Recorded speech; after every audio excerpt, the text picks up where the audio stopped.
चंडीगढ़ में शहरी स्थानीय विकास निकाय के मंत्री विपुल गोयल और नगर पालिका के कर्मचारियों के संघ के अधिकारियों के बीच एक अहम बैठक हुई। फिलहाल ये बैठक खत्म हो गई है और बैठक के बाद कर्मचारी संघ के प्रतिनिधियों ने बताया कि 5 मई को सरकार द्वारा मांगी गई 17 मांगों की अभी तक पूरे तरीके से लागू नहीं हो पाई है। उन्होंने सरकार से मांग की है कि सभी मांगों का नोटिफिकेशन तुरंत जारी किया जाए। वहीं कर्मचारी संघ ने सरकार को एक बार फिर से 5 अगस्त तक का समय दिया है। उन्होंने स्पष्ट किया है कि अगर समय सीमा पर मांगों को ठोस कार्रवाई नहीं हुई तो 6 अगस्त से कर्मचारी दोबारा हड़ताल पर चले जाएंगे। क्या है पूरा माजरा, इसे जानने के लिए आइए सीधा रुख करते हैं हमारे संवाददाता अंकित दुदानी का, जो इन कर्मचारियों के साथ मौजूद हैं। अंकित, विस्तार से बताइए क्या है पूरा माजरा और क्यों आज मंत्री जी से मिलने के लिए संघ के प्रतिनिधियों को आना पड़ा? बिल्कुल, नगर पालिका, नगर निगम, नगर परिषद कर्मचारी संघ हो या फायर के जो पदाधिकारी हैं, अधिकारी हैं, उनकी बात हो, तो वो जो संघ है उसकी मई के अंदर एक बैठक हुई थी सरकार के साथ। 17 मांगे थी सरकार के साथ और 17 मांगों के ऊपर सहमति बन गई थी। सहमति बनने में उसमें फायर के कर्मचारी जो हैं जिनकी मौत हो गई थी उनको 50 लाख रुपए उनके आश्रितों को देने की बात थी और भी कई मांगे थी। वहीं रेगुलराइजेशन की जो मांग है वो सबसे प्रमुख मांग थी और ये सारी मांगे सरकार ने मान ली थी क्योंकि अनिश्चितकालीन हड़ताल चली थी उस समय और सरकार ने टेबल के ऊपर बैठ करके इन सब मांगों को माना था। लेकिन 30 जून तक उन मांगों का नोटिफिकेशन होना था जो कि नहीं हो पाया। आज एक बार फिर से शहरी विकास मंत्री जो हैं विपुल गोयल और नगर पालिका और जो नगर निगम, नगर परिषद कर्मचारी संघ है उनके पदाधिकारियों की बैठक हुई है और बैठक के अंदर क्या हुआ है उन्हीं से जानते हैं। नरेश शास्त्री हैं, राज्य प्रधान हैं, उनसे पूछते हैं। नरेश जी, क्या हुआ आज की बैठक के अंदर, क्योंकि बैठक तो आपकी पहले भी हुई थी और मांगे मान ली गई थी, आज फिर से आपको बैठक करने के लिए क्यों आना पड़ा?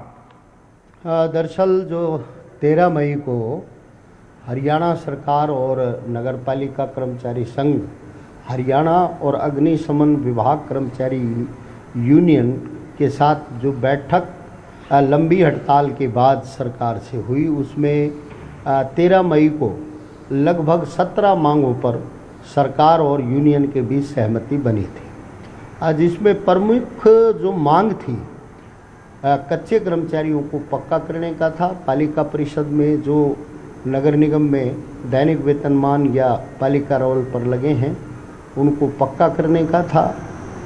अग्निशमन में जो ड्राइवर और फायरमैन अनुबंधित आधार पर लगे हैं उनको पक्का करने का था। लेकिन सरकार ने 13 मई को ये कहा था कि हम 30 जून तक पत्र जारी कर देंगे और इसके अतिरिक्त जो एस्क्रेशिया पॉलिसी है उसमें जो लगाई गई शर्त है कि 52 साल की उम्र के बाद मरने के बाद कर्मचारी को एस्क्रेशिया पॉलिसी का लाभ नहीं मिलेगा।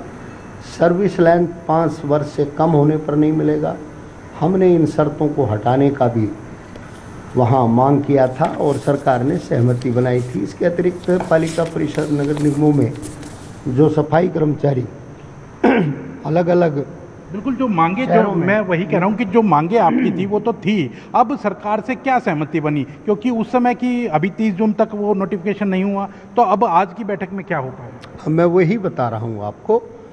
मुख्य रूप से जो आज की बैठक का सारांश है वो ये रहा कि सरकार ने 17 मांगों में से तो 10 मांगों को बताया कि उन पर सरकार काम कर रही है और उनके पत्र जारी करेगी।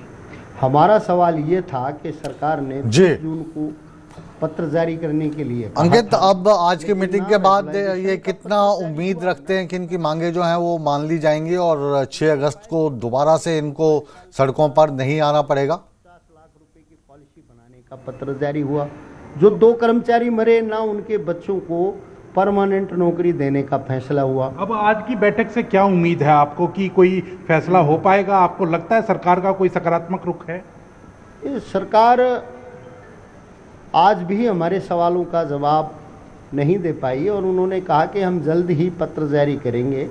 रेगुलाइजेशन पर वो हमें रोज़गार की गारंटी देने की बात कर रहे हैं, जिससे हम पूरी तरीके से असहमत हैं और हमने सरकार को ये बिल्कुल स्पष्ट रूप से कहा है कि 13 मई का जो फैसला था वो 6 अक्षर लागू करे सरकार, 5 अगस्त तक पत्र उसके जारी कर दे, नहीं किए तो 6 अगस्त से हम दिए गए नोटिस के अनुसार 3 दिन की हड़ताल पर चले जाएंगे। अगर उसके बाद भी सरकार ने हमारी मांगों का समाधान नहीं किया तो इस हड़ताल को अनिश्चितकालीन हड़ताल में बदलने के लिए हमारी मजबूरी हो। बहुत बहुत शुक्रिया अंकित इस तमाम जानकारी के लिए, और उम्मीद करते हैं कि मंत्री विपुल गोयल से जो आज इनकी मुलाकात हुई है वो सकारात्मक रहेगी और इनकी मांगों पर सरकार विचार करते हुए इनकी मांगें पूरी करेगी। बहुत बहुत शुक्रिया आपका। और आइए अब बुलेटिन में बात करते हैं उस रिपोर्ट की जिससे उत्तर भारत में सबसे अमीर मुख्यमंत्री कौन है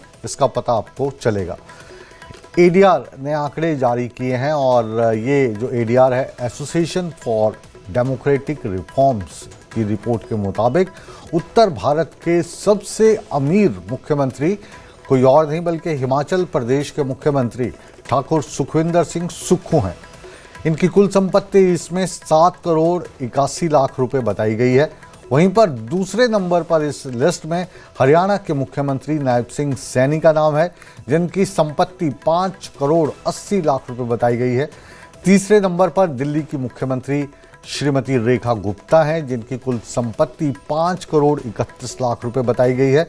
इसके साथ ही लिस्ट में चौथे नंबर पर उत्तराखंड के मुख्यमंत्री पुष्कर सिंह धामी का नाम है जिनकी कुल संपत्ति 4 करोड़ 64 लाख बताई गई है।